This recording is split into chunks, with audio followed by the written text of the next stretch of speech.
Fugou Keiji, Balance Unlimited, also known as The Millionaire Detective, Balance Unlimited, is one of many shows from spring that were affected by coronavirus. Due to this, there are only 5 episodes out for the show, but since the first episode, I've enjoyed it. I don't exactly know why. The opening theme is pretty good.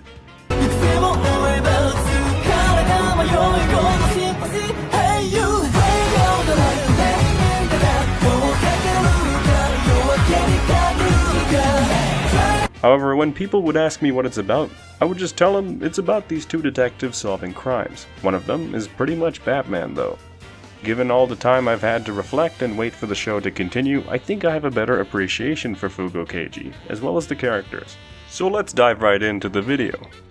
Aside from the catchy opening, great animation, and music, figuring out why people would enjoy the show comes with understanding our main protagonists. Right from episode 1, we get to see one of Haru Katou's core beliefs, when he told his co-worker Kambe that money isn't everything, we're doing this for justice. With Daisuke Kambe, we vaguely get an idea that he had parents and lived a very happy childhood, but everything changed on a certain day. Sound familiar? He is shown to handle everything with ease throughout the episode with the help of his AI butler and unlimited bank work. Despite being kicked out of the first division, Haru still acts out of line and tries to get involved in cases that his previous colleagues are responsible for handling, showing frustration when they belittle him or his sense of justice. He even jumps in front of a reckless driver to save a mother and her child. This transitions well into his next selfless act, when he attempts to save even a criminal from certain death. He risks his own life, once again, in an even more explosive situation. Daisuke, on the other hand, attempts to push the criminals in the van along with the bomb into the water. During the second episode, when interrogating the 2 street performers, Haru is shown to think of getting confessions as 2 hearts colliding, rather than Daisuke's approach of simply bribing the guy. Despite this, after finding the model responsible for the drug distribution, Haru once again lets his sense of justice take over, and rashly decides to confront the culprit immediately. Daisuke, who is very calm and rational, stops him because it would prevent them from finding out who is supplying the model with the drugs.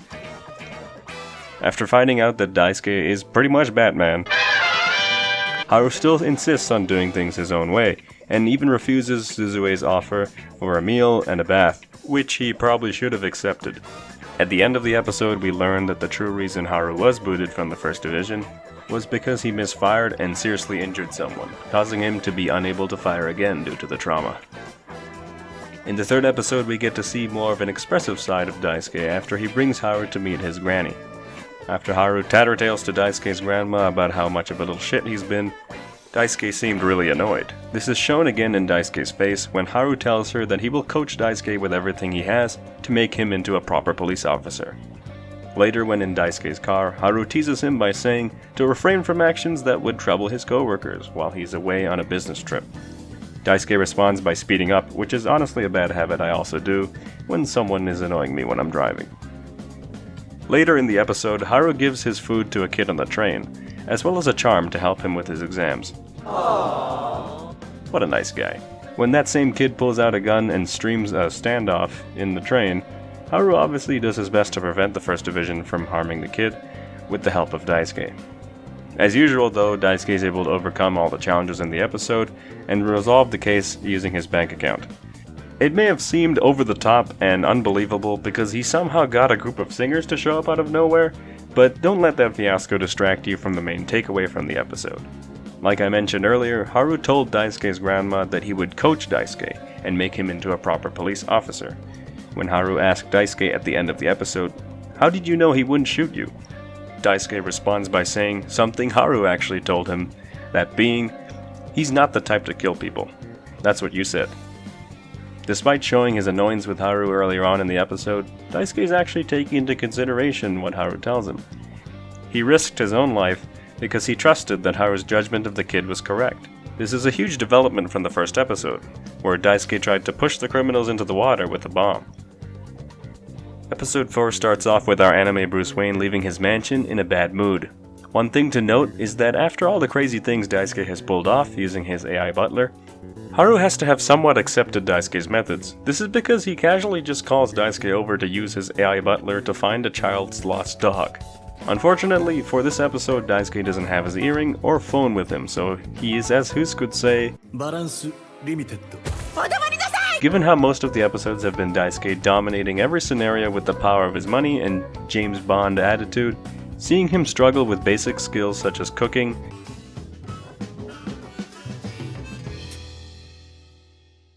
Medic! was oddly refreshing because it was like Haru was teaching him how to live life. Also, after getting drunk, he somehow fell asleep in the bathtub. I don't know if there's a specific reason for this, but it contrasts with him sitting in the tub full of cash quite nicely. Daisuke departs the next morning, but Haru continues to help the kids search for... Wait a minute, these kids look familiar. Later, Daisuke shows up with what appears to be the child's dog and reveals that he simply bought Shiro's sibling from the same breeder. As Haru begins his typical lecture about it not being about money, Daisuke interrupts him to reveal that he had discovered that Shiro had been run over by a car. Not even Haru could argue against that, because it would be harder for the child to accept that his dog was dead. Given how he never had to help the kid in the first place, I can say with certainty that this was genuine thoughtfulness on Daisuke's part. The episode concludes with Daisuke returning home and making Haru's natto recipe for Suzue. The scene was so pure because potentially one of the reasons Daisuke was mad, as mentioned by his grandma, was because she served natto for breakfast. Thanks to Haru, he was able to enjoy natto, and like a child learning something new, he wanted to show Suzue and the others as soon as he got home. Episode 5 was an interesting one, mostly because most of the episode, Daisuke was locked in a room, and Haru was outside the building with the rest of the squad. I love when they add interactions like this, like with Haru's team giving food to the old man, or the security guard being friendly with the chef. Traitor! Well, at least his assassination attempt failed, because the janitor had a spare key made so that he could commit sinful acts. Yeah, boy. So much happened, which I am assuming will be set up for later episodes, with regards to the connection the Kambe family has to the cartridge of gas, and the attempted assassination on President Alvarez. I am interested to see where the story is going, but my focus is on our main characters, Haru and Daisuke. So far, I really like their influence on each other and seeing how they work together, regardless of their attitudes and methods. Given how Haru seemed to sympathize with the terrorist wanting to protect his homeland, and Daisuke being troubled by Husk telling him that he was not authorized to access information regarding the cartridge, these upcoming episodes will prove a challenge to our protagonists. Something to note is that the novel for Fugou Keiji was published by Yasutaka Tsutsui in 1975. However, the anime takes place during the modern era. I'm curious to check out the novel after the anime is finished, just to compare the two, but for now I will continue to enjoy the ride. Anyways, that's it for this video. Thanks for watching. I've been Dancho, and as always, keep moving forward.